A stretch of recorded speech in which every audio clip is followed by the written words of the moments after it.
Hey MMA Digest, thank you very much for having me. I'm a big fan. I'm fighting Ben Lugo this Friday. Ben is he's an experienced guy. He's 5-3 as a pro, but he's got a bunch of amateur fights, kickboxing fights, boxing fights.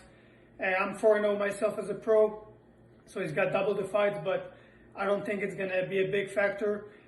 He's pretty well rounded, but I think I'm better everywhere really.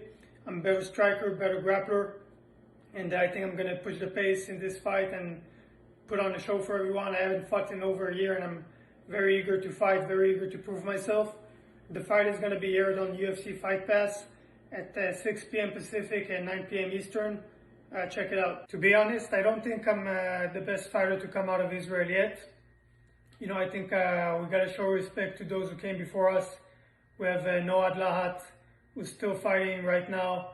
He's a UFC veteran, the only Israeli to do it in the modern era of MMA, so I think I have more to prove before I can make such statements. I do think I am one of the top prospects. Not many guys are still undefeated. Not many guys have fought the caliber of opponent that I have in LFA. I'm 4-0 in LFA. We have a few more 4-0, 5-0 Israeli prospects, and I think the whole level in Israel is rising, the MMA level, the coaching, the teammates. So it's definitely going in a good direction. I think the only thing is right now the competition is tough to find out there. People have to find sometimes people from their own gym just to get a fight.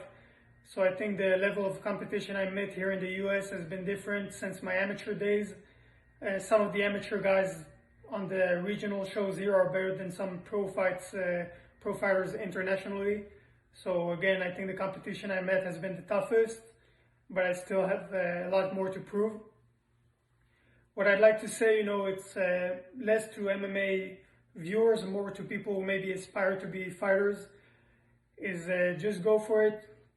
Desire, you have passion for the sport, you should give it a shot. I had a lot of people tell me a lot of silly things like, oh, you shouldn't leave Israel until you're a brown belt in Jiu-Jitsu. Only then you can do MMA. If I would have listened, I might have still been in Israel waiting for that brown belt. I'm still a blue belt and I'm pro. I'm 4-0 as an amateur, 4-0 as a pro.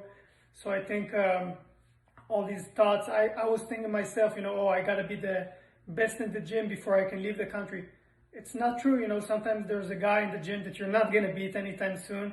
It doesn't mean you shouldn't go out and get better training, start competing, and get stronger.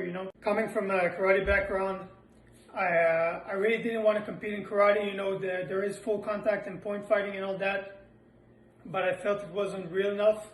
That's why I left everything in Israel and moved to the US to train at Syndicate and be a mixed martial art fighter. I really think that every fight, every competition, it's always pulling into the MMA. Whether it be karate, people fall down and they want to keep striking, but no, stop. This isn't MMA. You gotta stop every fight. Like judo, they take you down. You only got so and so time to work. MMA really is the most free sport, the real thing, and that's why I've always had a pull to it. And I wanted to compete, and now I'm doing it, so I'm very thankful.